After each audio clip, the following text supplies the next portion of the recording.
Welcome to another Toontown Mysteries. So people have been asking a bit about when a new mysteries would come, and that's kind of the problem. As much as I love Toontown and the mysteries behind it, there isn't truly a clear-cut topic to solely cover a video on. I might have one or two things that I can eventually develop, but I do have some topics that I can cover that people have asked about that maybe don't have a well-developed answer, or an answer that isn't truly worth developing an entire video about. So without further ado, I'm going to be covering these topics that you guys have suggested and a few that I have thought of myself, and I want you guys to leave more comments suggesting more ideas for mysteries below so I can keep doing these videos for you guys if you decide that you like it. So without further ado, let's list off the topics we'll cover in this video. Number 1, the old/beta Toontown Central. Number 2, the old estate models. Number 3, the Acorn Acres tunnel. Number 4, what happens when Toons get deleted and or born or brought into the game. Number 5, where do Gags come from? Number 6, the incorrect Toontown map. And number 7, unique Cogs in the 2003 commercial. So without further ado, the first topic, old Toontown Central.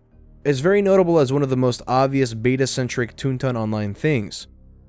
In September of 2002, in the first big update since Beta 1, the Toontown Online team released an update that included the new, larger, and richer Toontown Central playground. Why was this done? What was the reasoning behind it? Well, I asked a former developer about that very question, and the answer's actually not too surprising. It's simply an improvement. The original model was a small circular playground, and after the update to Beta 1, it was redesigned to bring in a lot more space in the now current Mickey head-shaped playground and add some more buildings as well to the playground. It was simply just an area that they thought was improving the condition of the game. Number 2, old estate models. Originally, when Toontown released estates in 2003, every Toons house looked like this. Now, naturally, you may notice this isn't the current houses now that are in the game. It's specifically unknown when exactly they were changed, but the original design had an issue with Toons names not fitting on the front of the building, and as such, they replaced it with a temporary new house design, which was then never changed or updated, leaving us with where they've been ever since. You can also see these houses again in locations in Rustic Raceway races being used as a design piece in the far-off background. Number 3, the Acorn Acres tunnel. Now, here's one of the bigger things people have asked about for a long time. There's some sketchy evidence that leads us to believe that someone maybe got results from a live chat operative saying that the tunnel was going to have new minigames inside, but what those are were unknown and unclear. A former Toontown staff member said they were possibly going to develop a skiing area, but they were never able to develop that, though I think maybe they could have been confused with the playground minigames concept that Jesse Shell had mentioned previously. The genuinely most interesting thing was a blog post on the Toontown Brazil website.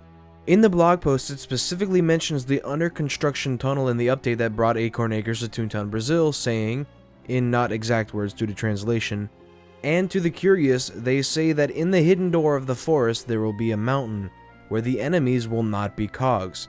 Who will they be? I don't know, so let's wait." Referencing that maybe there was possibly a new area being designed where the mountain behind the tunnel was, featuring new enemies that weren't Cogs, but again, it doesn't reveal anything that was truly developed in the game.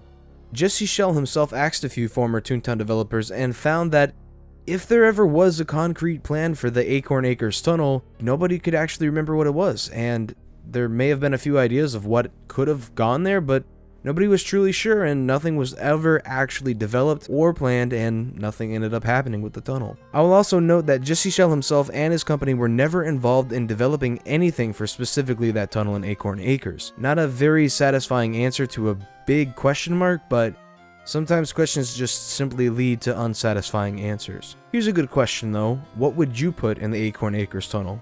Leave it in the comments. Number 4, what happens when Toons are deleted and or born? Good question, and it's probably a lot to actually kind of think about.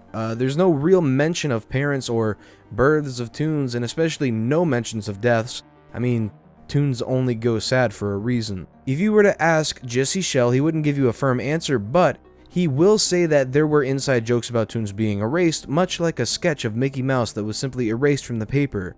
Toons that get deleted in the game are essentially erased from the fibers that make up Toontown. The other inside joke they had, however, was the dip.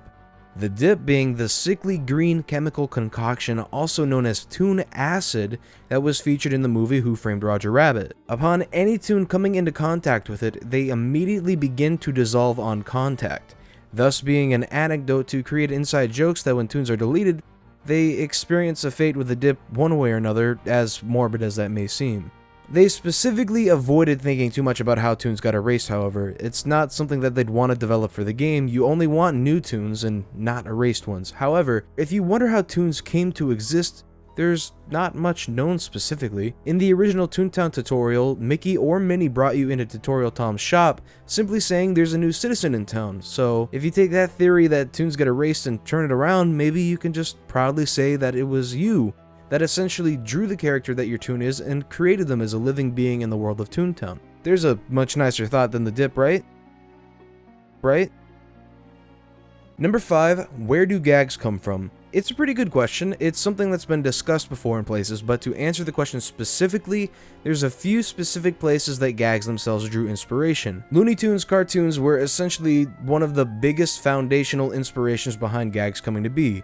Things like Wile E. Coyote using TNT or having anvils dropped, things of that toony slapstick comedic sort being a big inspiration for the gags that are in the game of Toontown. In fact, gags weren't even going to have tracks. It was originally going to be just a big collection of random assorted gags, but as they tried to make the game involve a system with progress, they realized it would do so much better being sorted into proper categories. This part was actually somewhat inspired by the game Toon by Greg Costikyan, a series of RPG books that are essentially a toony version of Dungeons & Dragons, where you'd have the Dungeon Master in D&D, you'd have the Animator in Toon. The characters never die, they have hit points, and have a skill-based resolution system based on 4 attributes, those being Muscle, which is Strength, Zip being Dexterity and Speed, Smarts, which is Intelligence, and Chutzpah, which is pushiness and self-confidence. This kind of systemized format began the foundation and inspiration for gags coming to be in the proper tracks that they are in today.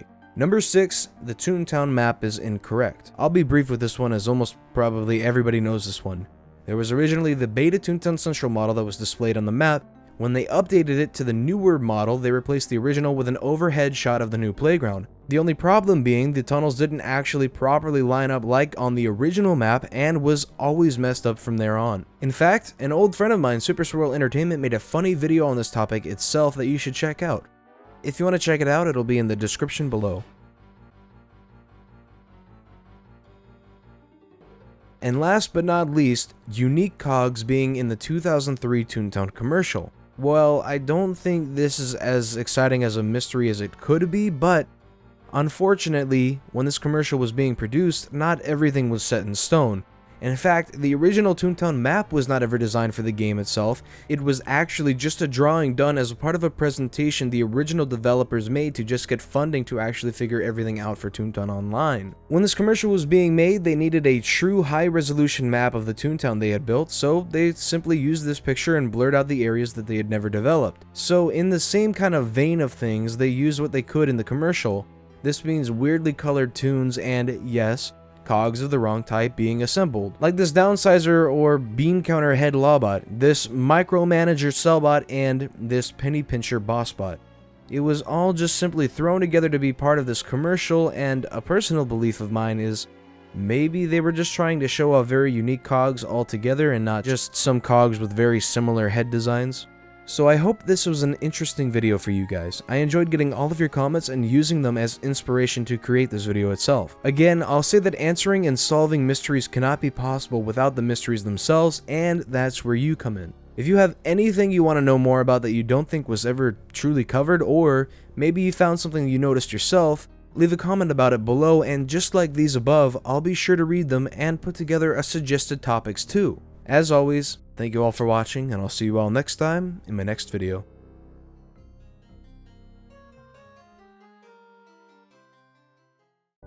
Thank you so much to Maskats and Bam Metzik for supporting me so much this month on my Patreon. If you want to be just like them, you can click in the bottom right to go to my Patreon, the top right to subscribe, or on the left to see some of the videos just like this one. Thank you all for watching. I'll see you all next time in my next video.